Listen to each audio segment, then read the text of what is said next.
Good afternoon. Stella, please read the call. Notice of public meeting of the City Commission of the City of Brownsville. Pursuant to Chapter 551, Title 5 of the Texas Government Code, the Texas Open Meetings Act, notice is hereby given that the City Commission of the City of Brownsville, Texas, in accordance with Article 5, Section 12 of the Charter of said city, will convene a workshop and special meeting on Tuesday, August 29th, 2006, at 4:40 p.m. and 6 p.m. in the Commission Chambers on the second floor of the Brownsville City Hall Federal Building, located at 1001 East Elizabeth Street, Brownsville, Cameron County, Texas.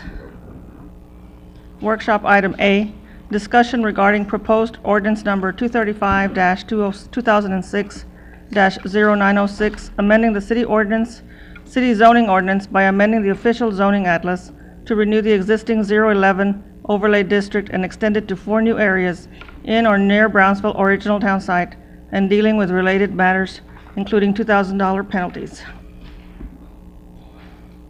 Mayor, City Commissioners, good evening. My name is Joe Gavito. I'm the Heritage Officer for the City of Brownsville.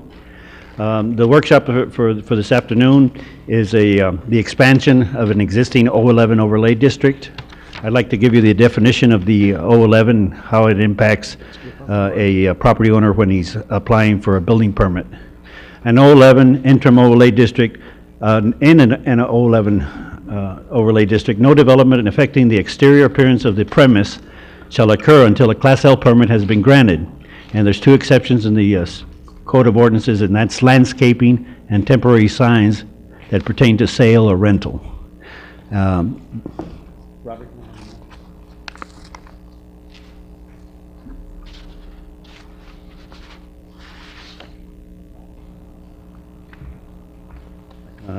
The process of expanding the 011 has taken about a 2-year time period, and there's 4 areas that we were interested in expanding from the existing.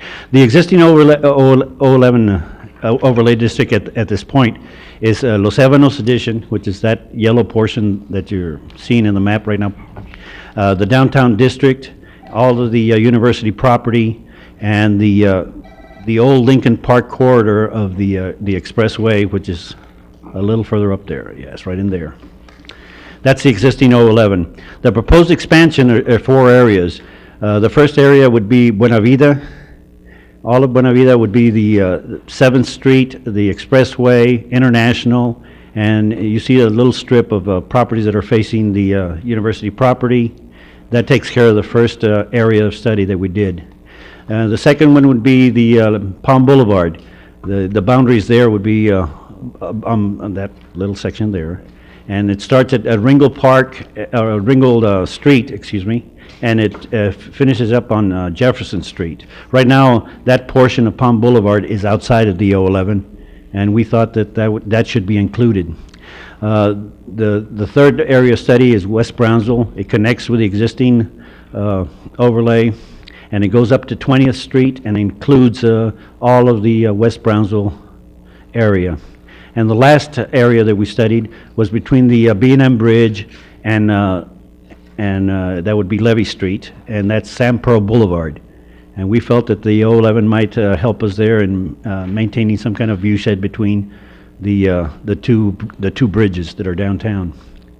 And so that this is a workshop, and we're here to we're going to be here on September 5th with a joint P&Z and City Commission meeting, so we can take action on this item. And do you have any questions or any concerns about the expansion? Have there been any concerns raised? Objections? I've received 2 phone calls in the last 4 weeks that it's been a public notice, and both of them have been favorable. I did receive a call this afternoon that of a citizen from West Brownsville that was was undecided. She needed more information before she made up her mind whether she wanted in or not. Joe, we understand the purpose is to restore and refurbish and keep the integrity, but give us an example of how it's going to affect somebody who just wants to repaint or repair something with their home, a re-roofing, for example. I mean, what are the, because those are the concerns that were raised, not so far this time, but last time we were discussing part of this. Yes, sir. That way the people that that may not be involved in the process or of historic redevelopment, they don't get overly concerned saying, oh my gosh, what's going to happen to me if I want to repaint my house or, do some remodeling or do some fixing up? There's two questions you're asking. The first one is on re-roofing, and the answer is that's a maintenance item. And when a property owner goes to building permitting for a roof permit, the inspector that handles that particular case will call me, and 90%, 95% of the time, if it's the same color or a color that's not, rainbow coalition color, or, something odd, it would be a fax that's sent to from my office to building inspection as a release letter for a maintenance. Now, also maintenance as far as painting. If your house is an existing white paint and you want to continue just repainting it white, it's a maintenance item, and that's a release letter.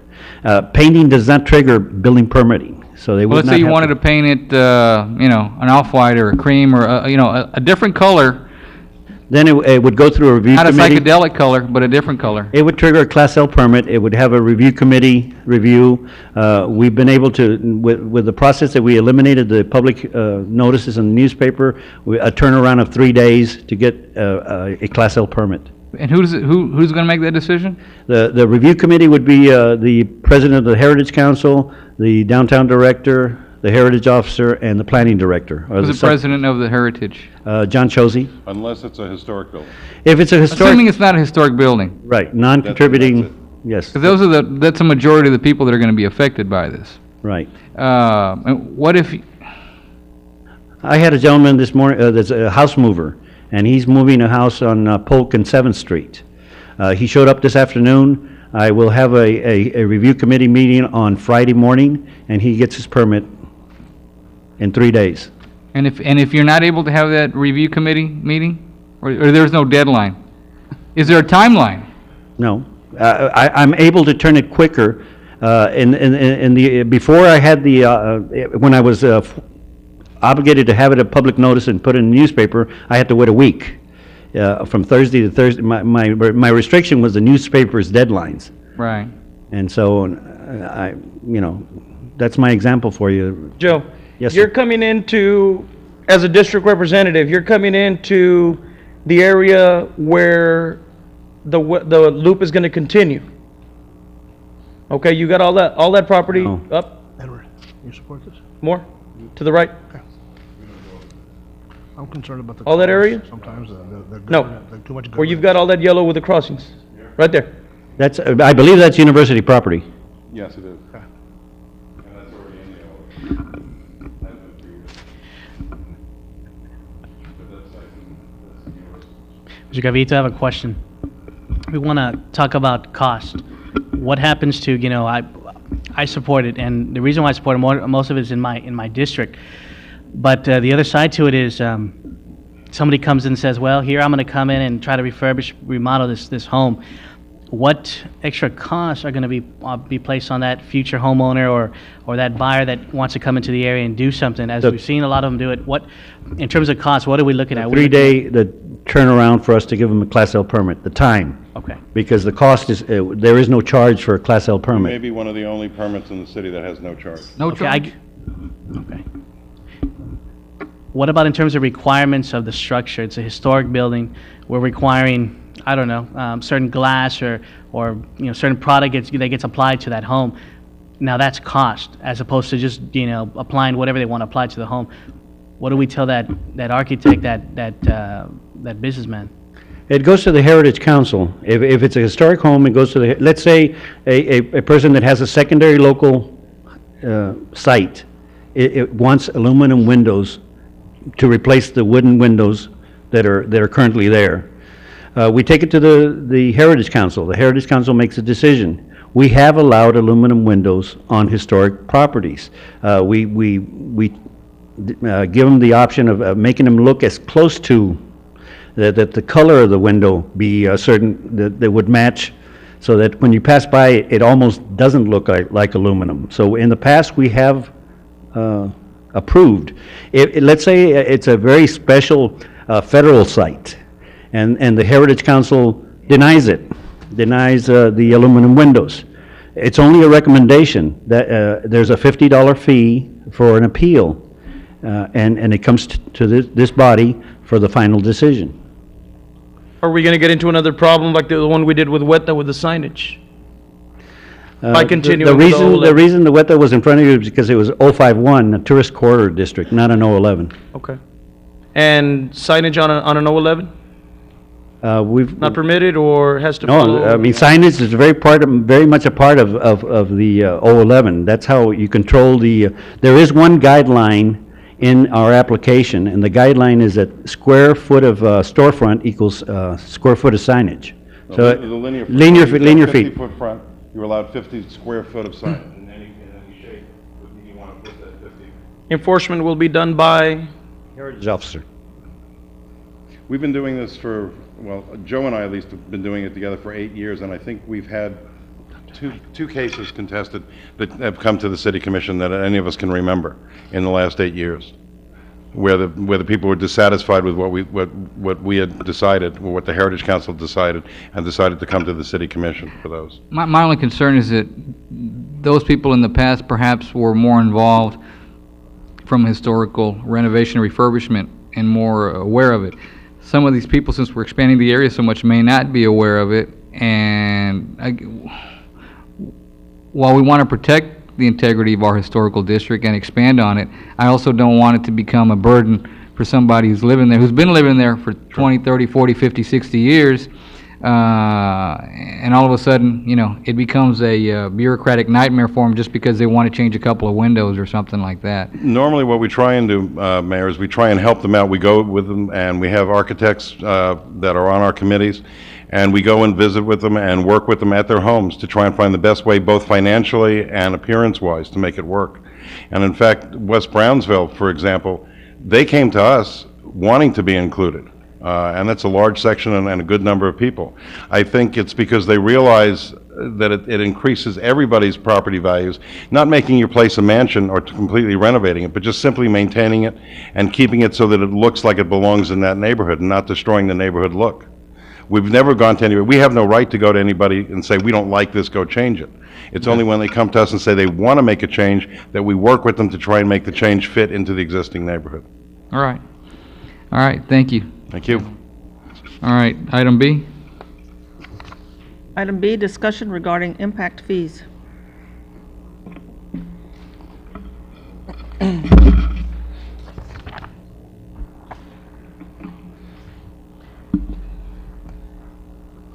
You're marvelous. Impresario told me at home last night, would I be the speaker at his next preservation breath?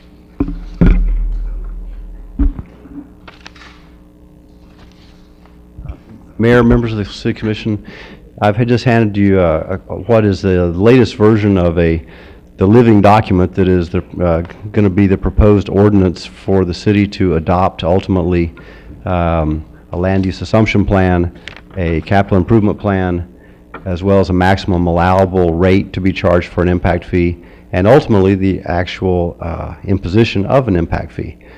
The document itself began as 3 documents, has been on file at the planning office for over a month, and will be what encapsulates the whole process and memorializes, I guess, the process that's gone on up to this point with the Citizens Advisory Committee and PUB staff and city staff that have attempted to sort through this that we're presenting to you now.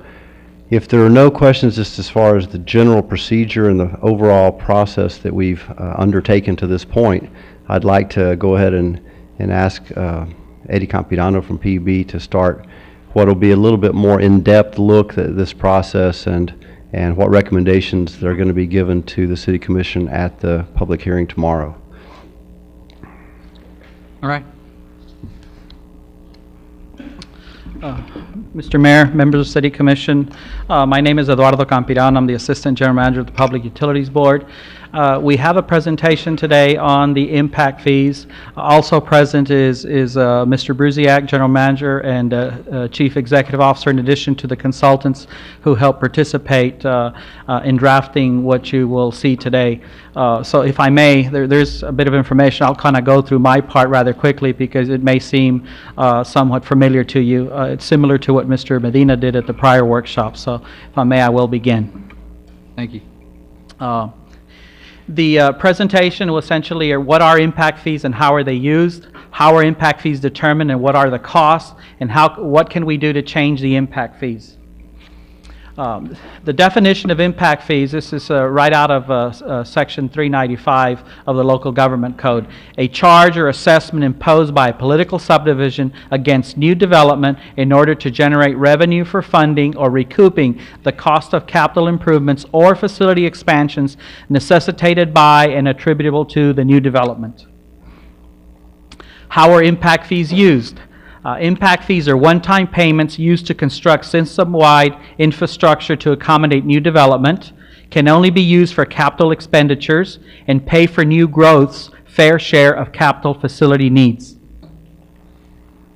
The objectives, goals and objectives of an impact fee structure are to fund major system expansion caused by growth, reduce future debt obligations and rate pressure on existing customers, and have development pay its own way. Capital improvements are being funded. What type of capital improvements are being funded by impact fees? Currently, impact fees are used to fund water supply, water treatment and distribution facilities, and wastewater collection and treatment facilities. How does PUB use impact fees? PUB uses impact fees to help pay for water and wastewater facilities necessary to meet the demands of new development. PUB does not use impact fees for water and wastewater facilities that include repair, maintenance, modernization, or expansion of existing facilities to serve existing development. How are impact fees determined? In accordance to the Texas Local Government Code, Chapter 395, there are various steps in the process, and this is a very elementary presentation on this. The first is a Capital Improvements Advisory Committee is appointed by the City Commission, of which not less than 40% of the committee membership must be representatives of the real estate, development, or building industries. In the case of the Capital Improvements Advisory Committee during this process, it met it posted 9 different agendas for 9 public meetings throughout this process. A land use assumption plan is developed in order to determine the system capacity requirements for new development. A capital improvements plan is developed that identifies the improvements needed to serve new development. Maximum allowable charge is determined for equivalent service units for water system projects and for wastewater projects. And finally, after the public hearing process, the City Commission contemplates and establishes the amount of impact fees. What are the current impact fees? In 1990, a study was conducted to determine the amount of impact fees that could be charged per equivalent service unit for water and wastewater system facilities. The maximum allowable charge per equivalent service unit in 1990 for water facility projects was $1,297. The actual impact fee that was approved was $110. The maximum allowable charge for equivalent service unit for wastewater system projects was $836. The impact fee that was approved was $170. Has PUB done a study to review and update the impact fee? Yes, PUB hired a professional engineering firm, Black & Veatch, to do a water and wastewater system impact fee study. The components of the study were a land use assumption plan with a 5-year growth projection, a 5-year capital improvement plan, and an updated calculation for the maximum allowable impact fee for both water and wastewater system projects. The determinations of the study were that a total of 14,778 equivalent service units in the water system and a total of 13,672 equivalent service units in the wastewater system were projected over the 5-year period. a total of $84.6 million in impact fee capital projects out of a total of $138 million capital improvement plan was determined, and the breakdown of the impact fee projects were $30.3 million in water impact fee projects and $54.3 million in wastewater impact fee projects. The study determined that the maximum allowable charge per equivalent service unit for water is $1,336, and the maximum allowable charge per equivalent service unit for wastewater is $1,754. You can see the comparison between the maximum allowable charge under the current study and what the 1990 impact fee study was. In the water ESU, there's a difference of $39. In the wastewater ESU, the difference of the maximum allowables is $918. Why does PU recommend the city raise impact fees? To fund major system expansion caused by new growth, reduce rate pressure on existing customers by reducing future debt obligations, and have new development pay its own way. The Capital Improvements Advisory Committee was noted, met on numerous occasions, and they, on the 27th of April, forwarded to the city its recommendations. And its recommendations consisted of the following. They recommend that the City Commission adopt the land use assumption plan after public hearing. They recommend that the City Commission adopt the capital improvement plan after public hearing. And the committee agrees with the calculations of the consultant for the maximum allowable impact fees for both the water and wastewater system projects. At this point, I'd like to ask Mr. Richard Campbell with Black & Veatch to step forward and address the land use assumption plan.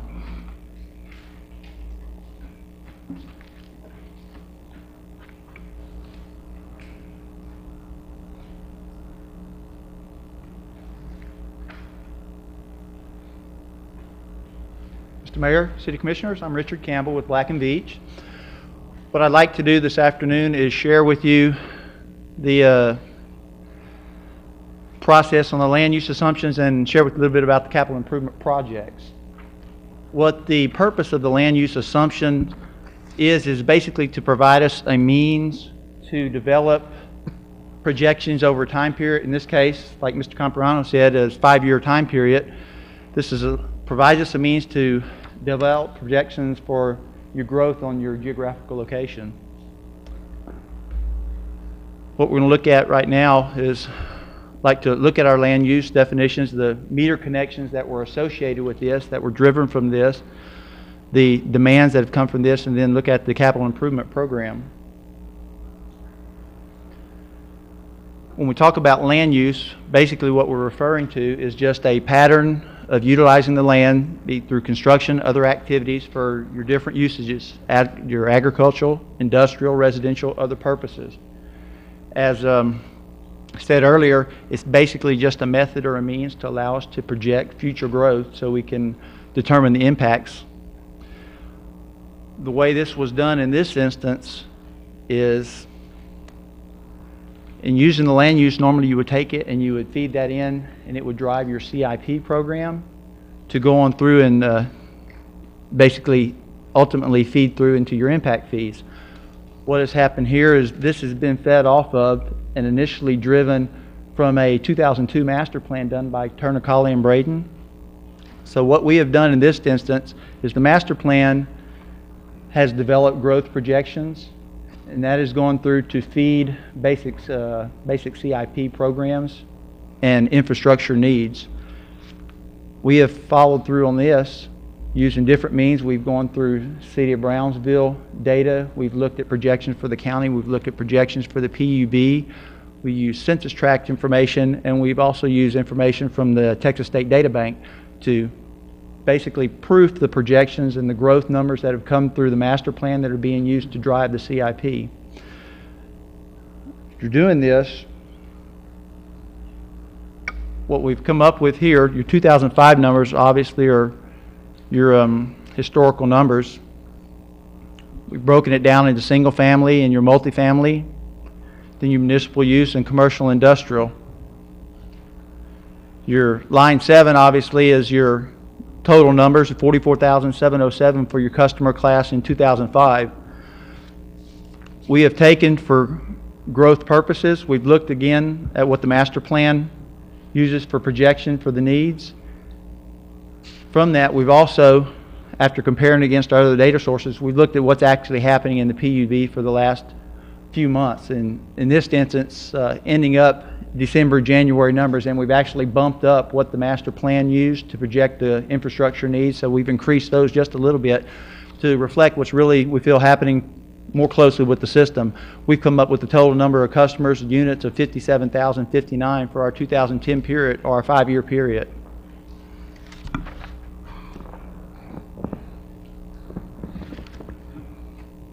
On these, inside city numbers are 50,417. We've broken it apart here, not only down the left-hand side description of the actual customer classes, but then across based upon what your meter sizes are. This allows us to turn this into what we would call equivalent service units.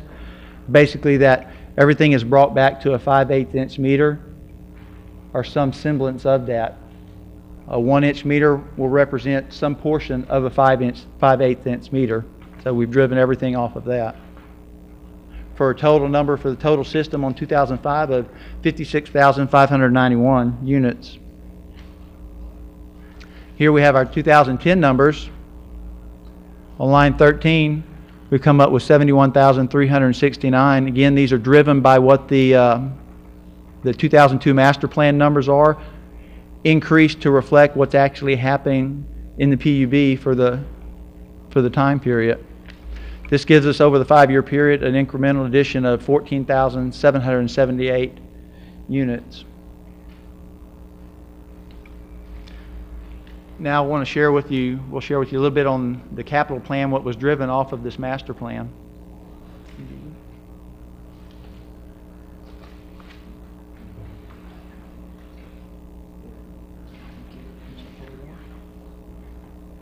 Good afternoon, Mayor and Commissioners.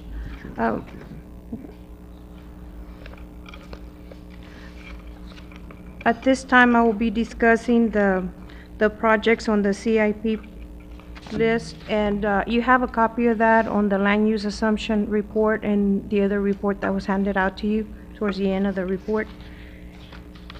It's going to be 2 tables towards the end of the report, and I know the numbers are kind of small, but we'll be going through those. Actually, the first sheet includes all the capacity and non-capacity projects, and just to show you the amount of the total projects. The second sheet, on the left-hand side, you'll see the project numbers, which is number 44, 48, and 50 applied to the impact fee for the capital projects. Gigi, what package is that? On the land use assumption, you don't have it? No. You have We extra don't seem to have it. copies? Yeah, I don't see it.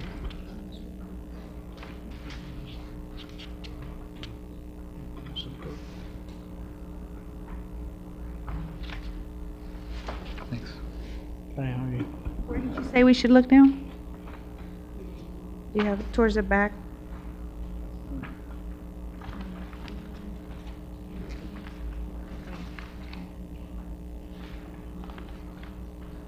It's Appendix B? Find it? Appendix B? You have 2 sheets with all the projects. You found it?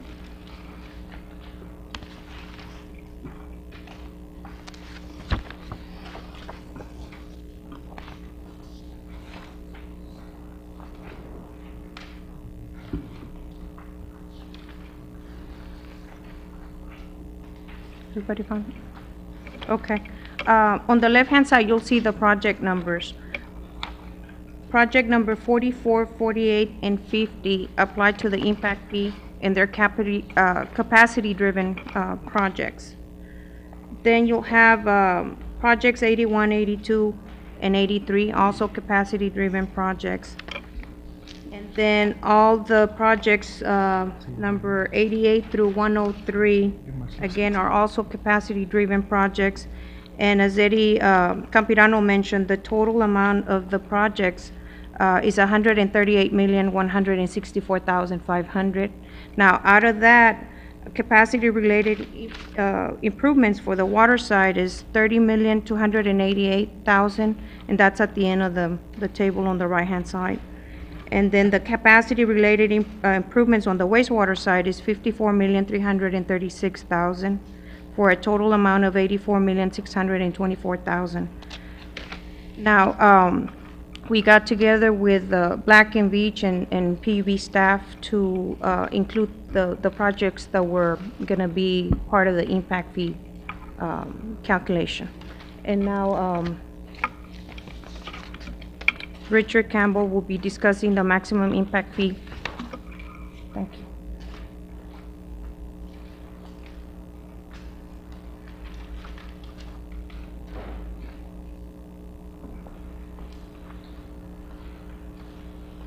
What we've done in order to determine our maximum allowable impact fee, we have first identified the recoverable costs, both in the existing assets and in the CIP, the projected CIP. We've determined the existing and future water wastewater systems, the treatment capacities. From here, we divide the impact fee related costs by the applicable system capacities to give us a unit cost per gallon of capacity. We've backed out system-wide credit per gallon for all the existing facilities, and then we've multiplied the impact fee related cost per unit by your appropriate capacity standards and by your applicable equivalent service units to get us a maximum allowable impact fee.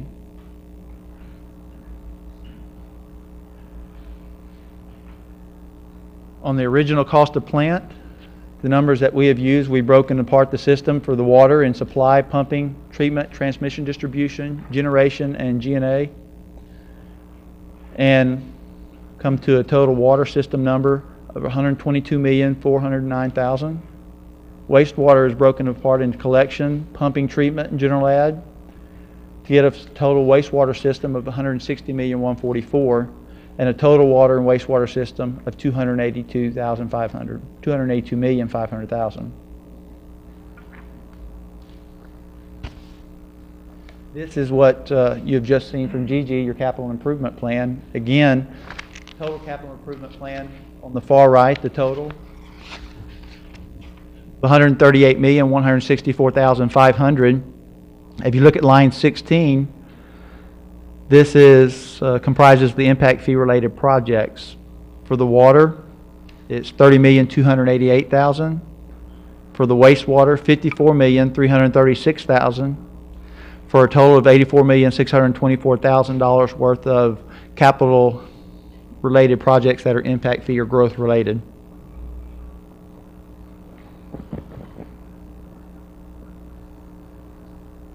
What we've done in order to derive our maximum allowable impact fee number per ESU is we started with our system assets. Line number one, these are $122 million and $160 million for water and wastewater respectively. Line 2 through 5, we've looked at total capital related projects. Again, if you remember line 2, the $84,624,000 total. We've taken in line 6 the system-wide plant, the system assets, original cost for each of the systems, water and wastewater, for a total of $282,500,000. We've added the impact fee projects of $30,288,000 and $54,336,000. This gives us total system-wide projects, including the impact fee related for the projected time period, of $152,697,921 for water, $214,488,692 for wastewater, and that's in line 8. In line 9 and 10, we've developed the total system-wide treatment capacity. In line 9 for the existing system for water, there's 47.5 MGD, million gallons per day. Worth the treatment capacity for wastewater is 22.8 MGD. There's also an addition in line 10 for the wastewater system of 5 MGD for a total system-wide treatment capacity on the water side of still 47.5 MGD, and the wastewater side of 27.8 MGD. What this has given us is just basically our line 8 divided by our line 11, our total projects divided by our total system-wide treatment capacity. Gives us a cost per gallon of treatment capacity of $3.21 for water, $7.72 for wastewater. Now in line 13 to 14, we need to develop a credit to credit back that portion of the system that already has debt associated with it. So make sure that we're not double counting to the ratepayers. The principal on existing debt at this point for the water system is $14,474,000. For the wastewater system is $12,189,000. Based upon the existing capacity, that gives us a credit of 30 cents per gallon on the water side, line 14, and 53 cents per gallon on the wastewater side. Combination of these, line 15 and 16, gives us, line 17, a total impact fee related unit cost for the water of $2.91, and on the wastewater, $7.19 after the credit. On line 18, we've taken the equivalent standard unit for water and wastewater of 459 gallons per day, an average for the water system, and 244 gallons per day on the wastewater system of average usage. Applied that to our impact fee related unit cost to provide us basically a prorated 5-year number for a maximum allowable impact fee per ESU of water of $1,336 and wastewater of $1,754 for a total combined maximum allowable impact fee per ESU of $3,090.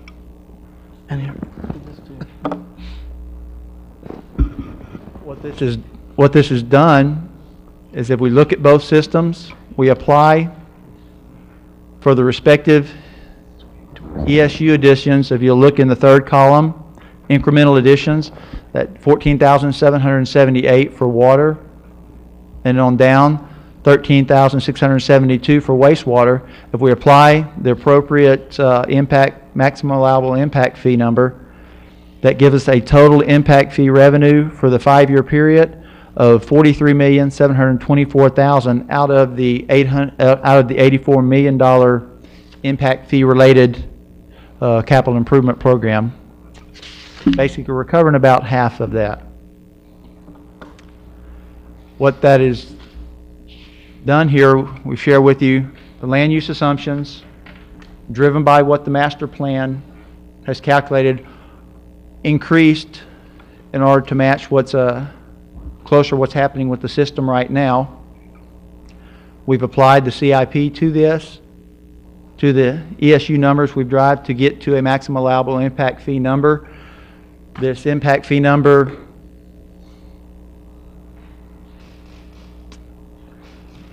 while it's what we consider a maximum allowable, probably slightly understated in that we have increased it slightly higher than what is driven by the CIP and by the master plan right now.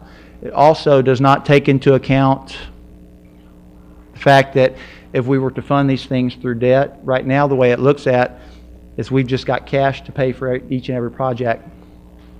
Most often that's not the case. So in any instance where we should need to debt fund any of these projects, it doesn't take into account any of the finance costs, interest costs associated with that, which is roughly the same amount as what your capital project dollars are. And again, it's a prorated amount. If you see, it does only return half of the $84 million that was that's proposed for impact fee related projects.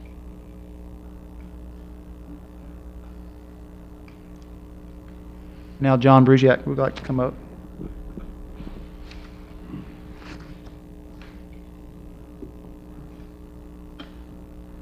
Andrew.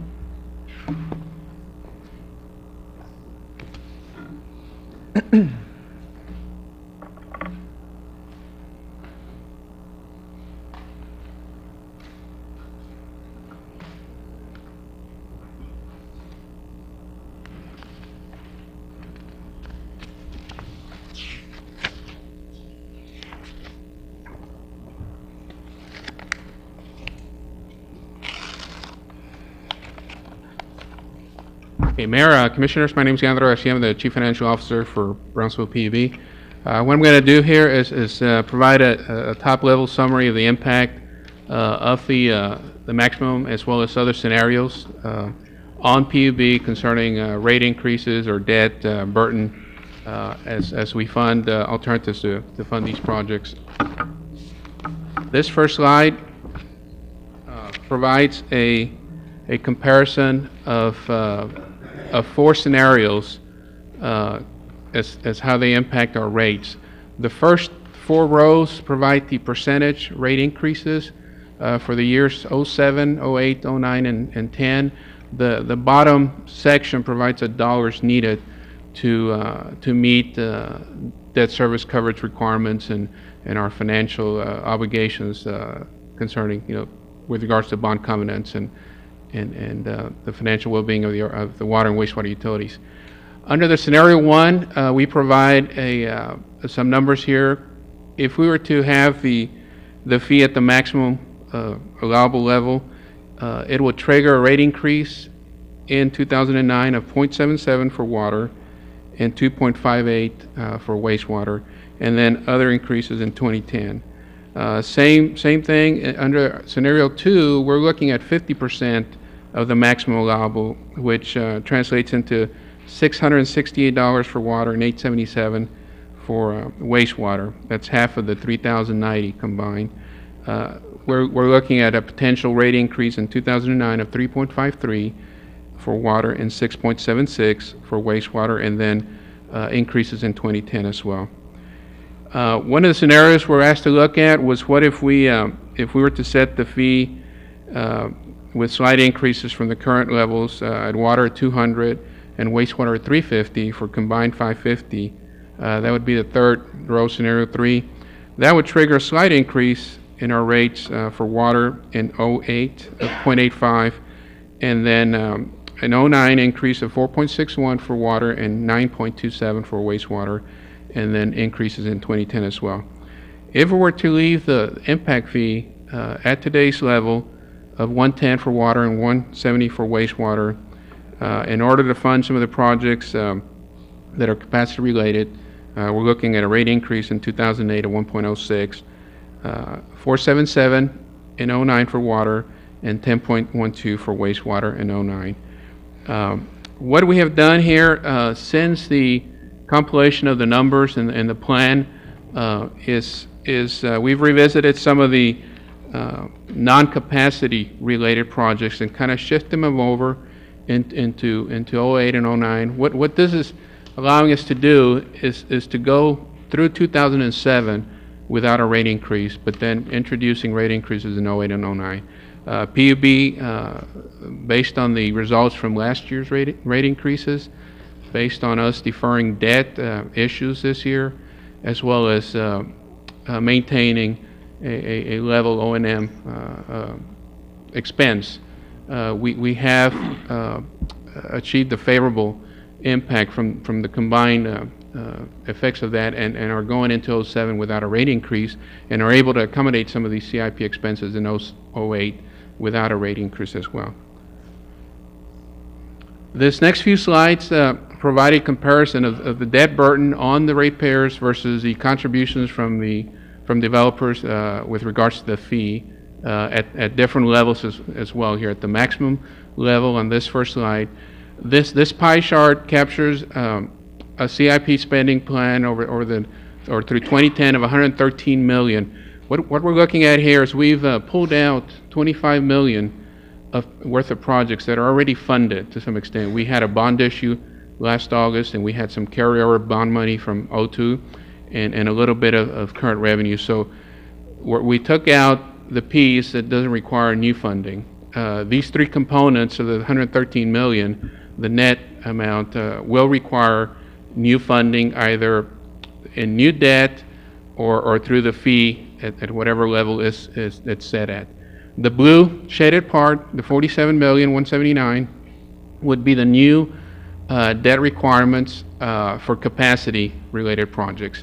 When you combine that 47,179 with the 37,444,666 in red, which is what we would generate through the new maximum impact fee in revenues, that gives you the 84 million.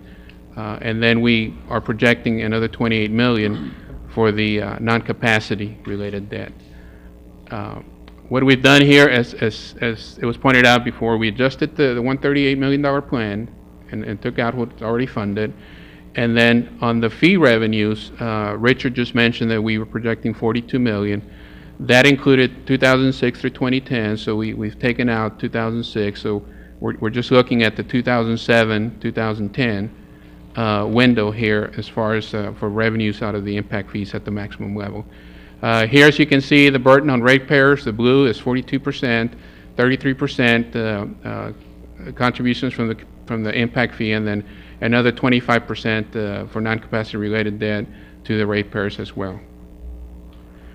This next slide, assuming based on the scenarios that we presented in the first slide, if the fee was set at 50%, then the debt burden to the ratepayers for the capacity shifts a little bit.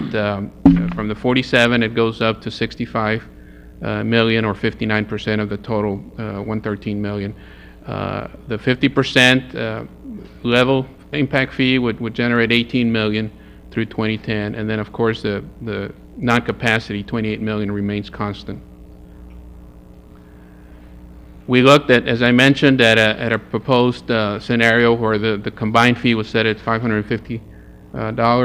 Here again, if we were to proceed with that option, the burden on the ratepayers through rate for new debt for capacity related would be $77,984,000, or 69% of the total package. The fees would generate $6.6 million. If we were to leave the impact fee at its current level of the $280, we would continue generating revenues at that level for a total of $3.3 million through 2010. And of course, if we were to proceed with funding the projects that the plan calls for, the $113 million, then we would have to provide some debt funding for these projects at $81 million, and cost of $81 million.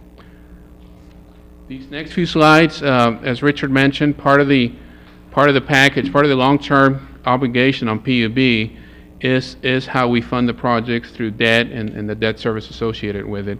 There are two components to every bond issue: the principal piece and the interest piece.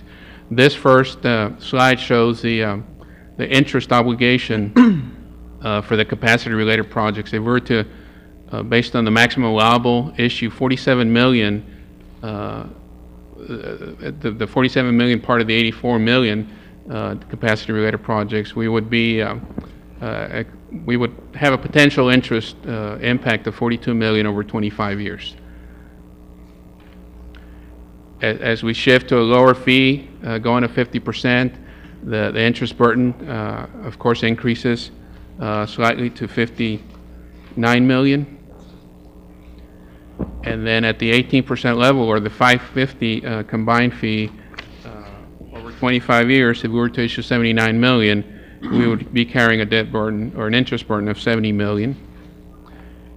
And the last slide, if we were to leave it unchanged, issuing 82 million in new debt over 25 years would require a potential 73 million in interest cost. With that, I'll turn over to John for conclusion. Mayors, Commissioner, in closing comment, I know we've covered a lot of information because we got a short time frame tonight, and certainly tomorrow we're going to go through this again and spend as much time as you need, and tried to leave enough time tonight for some questions. But in closing comments, if maximum allowable impact fee is approved, the developers will share in funding of the capital improvement projects. We'll fund 44.3% of the capacity-related projects. The ratepayers would fund 55.7% of the capacity-related projects. Rate impact is not immediate, nor is high compared to the lower impact fee options. Maximum allowable impact fee revenues do not recoup interest expense. Leandro talked about is estimated at $42 million for for debt issued by fund capacity projects. PB water and wastewater rates are currently higher than any other municipal-owned utility in the valley. We've got a comparison here of the rates, Harlingen, McAllen, Laredo, and then a valley average. The valley average doesn't take into account just the four that are there. It takes the entire valley, some supply corporations and that. But it does give you an indication of where we stand with our rates compared to our competitors and other cities in the valley. Excuse me, Mr. Brusiak? Yes. Is the reason Brownsville's is at 4084 because of the fact that we hadn't had impact fees and they've been rate increases that have been sustaining the capital? Probably a fair statement. We've funded most of those improvements through rates, capacity-related projects. Thank you. That's all we have. We'll leave the rest of the time for questions, and our consultants are here to try to answer any questions that did the study. Our staff is here, and open it up for any questions that the commission may or may have.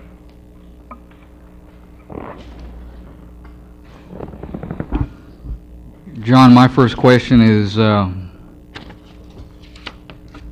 city is supposed to be doing this every 5 years? Yes.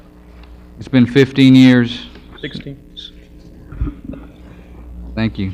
Since we did it, why did we have to wait till now? Well, I think, again, most of the improvements of the commissions and board have elected to fund through rates.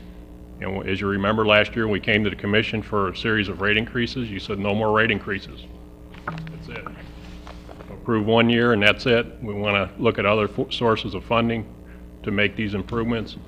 That generated us to look at the impact fee study and bring it up to current standards.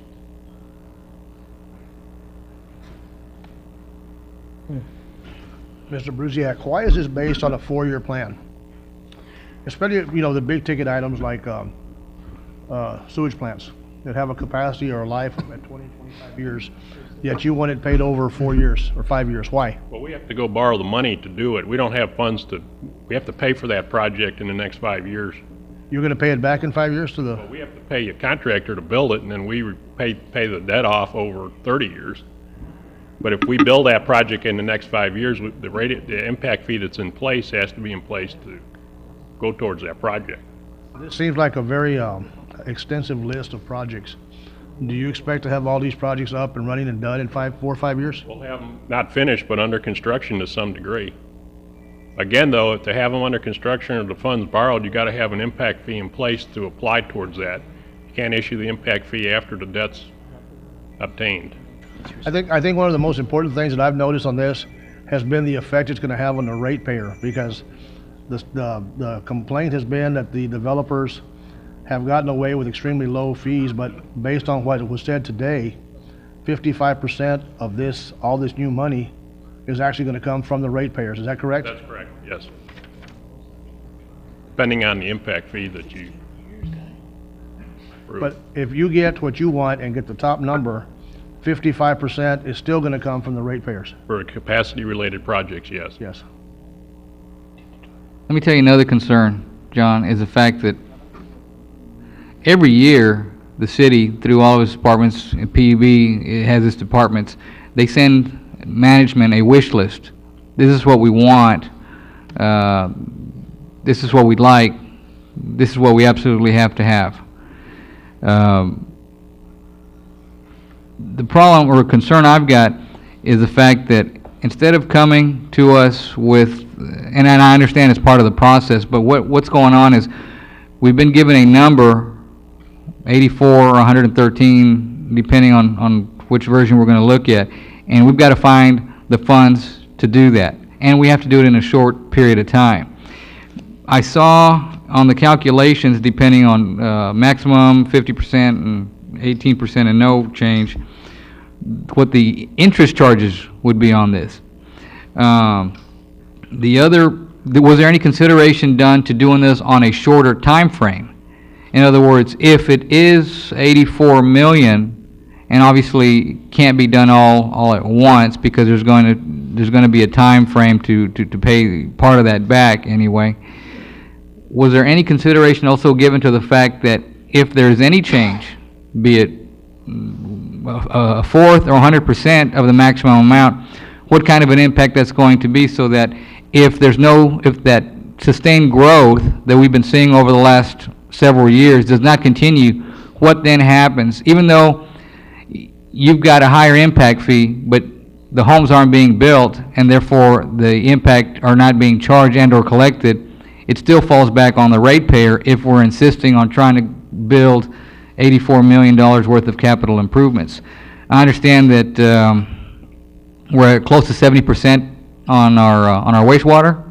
Yeah, I think at peak day, we've actually hit Okay. capacity on when it rains. So we're at the point now, my understanding is that once a utility gets to 70% peak usage, we need to start 75%, we need to start design. 90%, we need to be well under construction. But my concern, Mayor and Commissioners, is we don't want to wait to 90% to start building a plan. I want to have the plan in. We don't disagree, but some projects are going to be of a higher priority than others.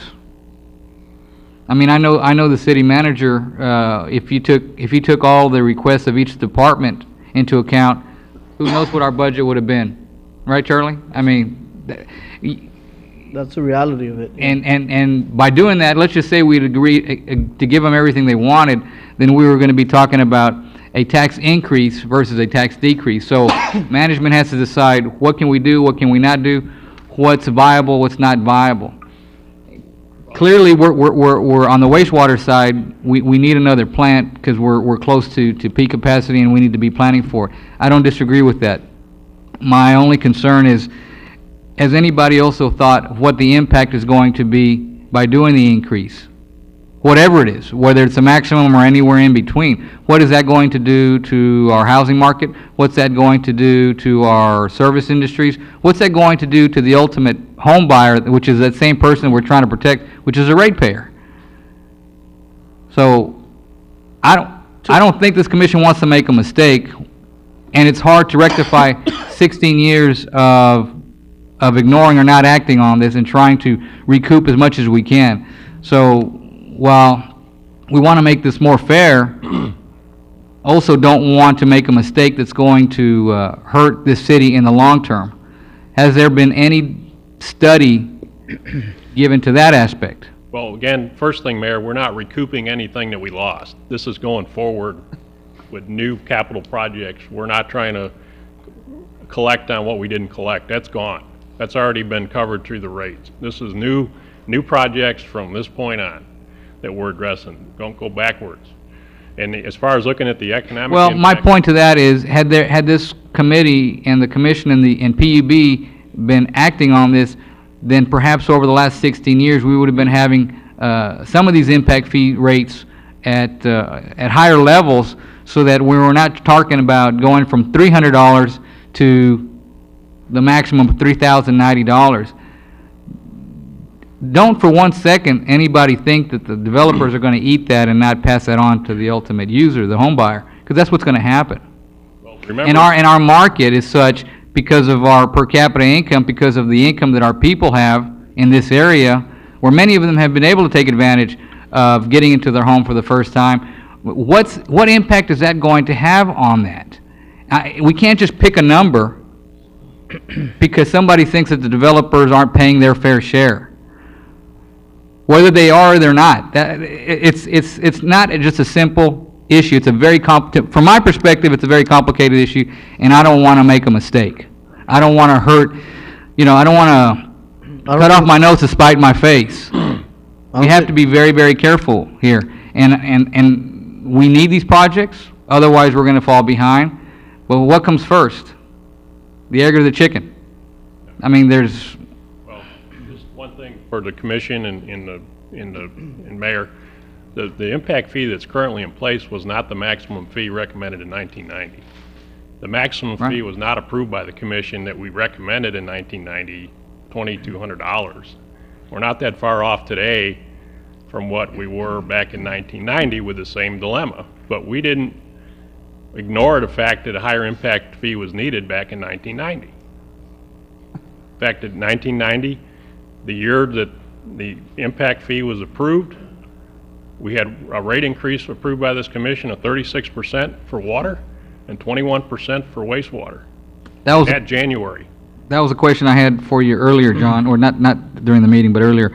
How many rate increases have been approved percentage-wise? You just mentioned 36%, and that was in 1990 or 91 for water.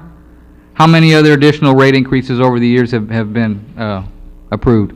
We had rate increases approved. We'll have a... Can you get that for us before tomorrow? Have that tomorrow. Okay. Yes. All right. But we've had continuous water and sewer rate increases up till this year. And I'm aware of that, but what I'd like to know is what that total is, Very because... significant. Yeah. Particularly the 1990 year, where at that point, actually the EPA and the Water Development Board came in and said, you will raise your rates because you're not going to be able to operate the system that we're funding. And that's why those rate increases, I was here. I've been here for all these years. And yet even with that recommendation, it was still given, a 1297 was approved at 110, and an 836 was approved at 170, even with that recommendation. That's right. That's very interesting, John. But we will have a breakdown of every year, the rates and the projects were done that were paid through those rates tomorrow. All right. Any other questions? No, I can wait. All right. Eddie, did you have something else to add? Okay. Thank you. All right, we'll take a 15-minute break.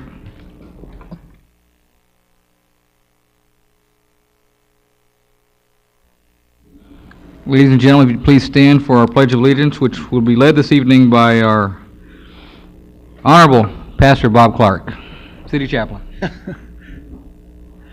I pledge allegiance to the flag of the United States of America, to the republic for which it stands, one nation under God, indivisible, with liberty and justice for all. Texas flag. I pledge allegiance to the Texas one and indivisible.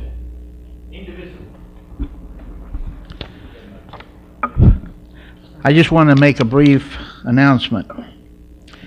I've been 3 months now, every day, Monday through Saturday, at our new city-county park called Brownie Park at the intersection of California Road and Brownie. I've witnessed 100 to 150 cars every evening, even since school started up again. I've also witnessed the young mothers that have come in there and filled the Head Start. In the first week of enrollment, they signed up 78 youngsters. But the mothers that brought those youngsters there, the majority of them knew no English. So we went to BISD, and BISD's Adult Continuing Education will use this facility starting this Thursday to enroll the people that in that area, all of Southmost area, for GED classes, for English as a second language. We will have a food and clothing bank in that facility, and I'm hoping it'll really be a boomer for the city of Brownsville. I'm looking forward to years of things happening in and through that facility that will help all the people of Brownsville. Thank you, Bob. Please remain standing. I'd ask Pastor Juan Trevino from First Presbyterian Church to please lead us in our invocation this evening. Let us pray. Most merciful Father, most loving Mother, you have called us to be your children, and you have taught us that in serving one another we're serving you and your kingdom of peace and justice. Thank you for your faithfulness to us, and thank you that you give us the power and guidance we need to serve your purpose on this earth. Bless us this night. Bless our city and her leadership. May all the tasks of this council be for the purpose of prospering our citizens. May the efforts of our elected officials be for the purpose of nurturing all with honest labor and resources, with safety and protection, with hope and peace, tranquility and joy. May these devoted leaders of ours be inspired with solutions of goodwill for all our constituency, from the wealthiest to the poorest, from the oldest to the youngest, from the strongest to the weakest, setting aside no one's interest, giving honor and respect and service to all people. We ask for these things with the confidence of children who are blessed every moment by your faithful and vigilant love. In your very holy name we pray. Amen. Amen. Thank you, Pastor. May be seated. Item 1. Item number 1, consent agenda items A through J. Mayor, also move to approve. Motion approved by Commissioner Longoria, seconded by Commissioner Nettles. All in favor? Aye. All opposed, motion carries. Item 2. Item 2, consideration and action to appoint 1 member and 1 alternate to Amigos del Valle Incorporated Board. I've spoken to Commissioner Camarillo and to Mr. Medina. Commissioner Camarillo would like to stay as our appointment, as would Mr. Medina as the alternate. Also move. Motion and a second. All in favor? Aye. All opposed, motion carries. Thank you, Commissioner and Ms. Medina. Thank you. Item 3. Item 3, first public hearing to discuss the proposed 2006 fiscal year 2007 ad valorem tax rate of 0.0650235 over $100 valuation, which is an increase of 7.87% over the effective tax rate, but it is also a reduction of 0.029765 from the current year's fiscal year 2006 ad valorem tax rate of 0.68000 per $100 valuation. Honorable Mayor, members of the City Commission, by law, the entity, or like the City of Brownsville, must have 2 public hearings, and this is our first public hearing, if the city is going to consider an ad valorem tax above the effective rate. The effective rate was calculated at 60.2798 cents.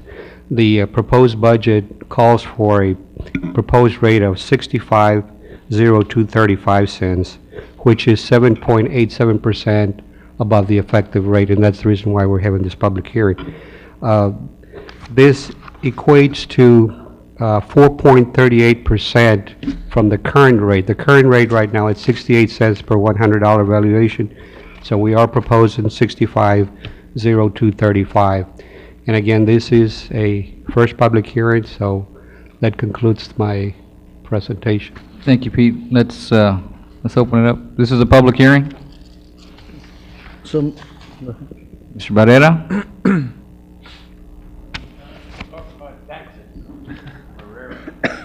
It makes your mouth water?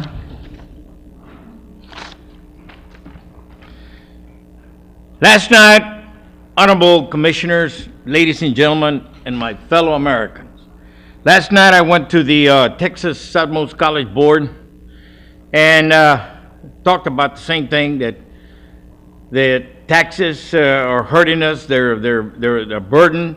And you a while ago, Your Honor, Mayor, was talking about the PUB, that they might have problems with the ratepayers and developers. I'm saying that in the appraisal board, there were 18 to 20,000 people who went to protest over there concerning their taxes being raised on their homes. I was one of them. And of course, we were talking a while ago with Mr. Cisneros' father, that they raise it that much, and what they do is they drop it a little bit, half, and Barrera came home satisfied. But they still raised up my taxes. You know, it's just the developers have to pay their fair share. The rest of the people have to, and you people have to learn to live within your means. And you know, you just can't have, Mr. Blueshak a while ago said that they were going to build, I don't know, I don't understand too much about the PUB, that we're going to build a lot of capital programs and so forth. But wait a minute, you know, if you don't have the money, you know, you got to build slowly like everybody else. I bought my first house, and I paid on it. It was not a very good section of town, and the house was small, and then I had some kids and so forth. I paid it off. Barrera went to a better section of town. You want upward mobility, and bought a better house, and I left the other one as a rental house. And that's how things are done, and that's how everything is done. But our taxes, our impact fees, the mortgage company. There was a lady this morning, Mr. Mayor, and in front of Gilbert Hinojosa, that she's a realtor, and she knows her realty business. She says that she was selling a house for $175,000, $80,000, y nada. She couldn't sell it, so she went down to 170, 160. She finally sold it at $124,000. Even that's too high for some of us, but she says that there's a lot of houses that are being picked up by the mortgage companies, you know. And, you know, and I know Frustoso Gomez also had a lot of people that were griping about taxes. And so the pressure is on all of us. And I know that the city is growing. I don't want you to take into consideration that I always come in to gripe and so forth. I know that the city is growing. It looks good, se mira bien, and so forth. But at the same time, and I want to appreciate. You know that you're being recorded right now. What you just said. Que se mira bien? Yes, I need to remind you. Thank you. I know that, and I want to thank you for us senior citizens that you froze our taxes. I appreciate. Pero at the same time, I'm not a selfish person que nomás Barrera is benefiting from it. Other people need also to be benefiting from some of these taxes, and some of them cannot do it. Barrera can do it because it's very simple. You know what that means, Mr. Strong elbow? Sí, bien codo. Codo, yes, That's I've right. heard that. And tight, and I live within my means, and I don't have, I don't go to the Rancho Viejo to have Angus steaks. Puro Whataburger nomás, you see? So that's what I'm saying is, watch your taxes. My friend and colleague, Gonzalez, made all kinds of figures. He me dio 0.000, pues, you know, mathematically, I don't know much about it. But don't raise our taxes. Just leave it at the same thing. There's more money coming in. There's more people, hotels coming in. You should have some more money coming in. And your employees, the county gave the employees, querían, everybody wanted some more money. Finally, the county said 3% raise for everybody. Y se acabó. So I don't know how you're going to do it, but hold on to, don't raise our taxes. You do know that we're lowering the tax rate by almost 3 cents. Well, sí, pero be sure and tell Frutoso Gomez over there, you know that he's doing the opposite. Well, I understand that, Mr. Barrera, and you also understand that what the appraisal district does is outside of our control. Yeah. I can call him the same way you can and say, you raised the appraisals too much, and while the city as a general benefits, each individual has to pay that price. We all know that, but we don't set the appraisals. You know that. Call him and say, the city needs more money. Apriétales, Faustoso. No, okay. I would never do that. I would not do that. Okay. Thank you, Mr. Barrera. You're welcome. You're married. Anybody else? So move to close. Is anybody in favor of the tax decrease? Okay. We have a motion to close by Commissioner Cisneros, seconded by Commissioner Camarillo. All in favor? Aye. All opposed? Motion carries. Motion to approve. Well, this is just a public hearing, Oh, right, just Pete? we're not doing the. Yeah. Yeah. Alex, get All right. Item 4. Item 4, consideration and action to correct the minutes of June 6th, 2006. I don't have it here. Give me an agenda. Following Mr. Barrera up to the microphone, he sets the mood for us all. I'm just simply here to correct minutes from June 6th. After the June 6th minutes were initially approved, Commissioner Atkinson brought to our attention that on one item he did not vote. Library staff reviewed the tape and determined that he didn't express that he was abstaining from voting. He just simply did not vote yes or no, and he's asked us to make that correction in the minutes from June 6th. Just it just means that you didn't vote yes or no. It doesn't count either way. Well, let's clarify. You need to say.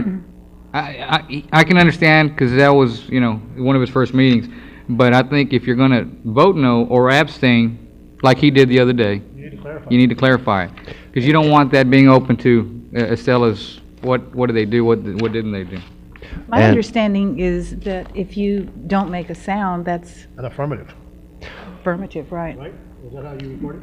Yes. Well, That's the way it's always been done. the mayor asks all in favor, all opposed, and if you don't say either way, then Well, but oftentimes we'll have one, whoever happens to be paying attention at that moment, say the aye. Not everybody always says aye.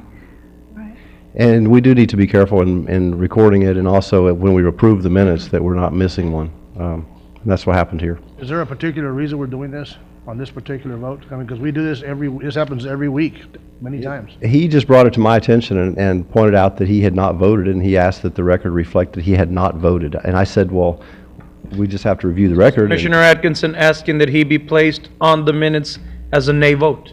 No. An abstain, no. as an abstention. No, and nor as Or as an abstention. Nor as an abstention. I did, and that's, the minutes, They the just minutes said are he did not included in vote. your packet, and it only says he did not vote, yes or no.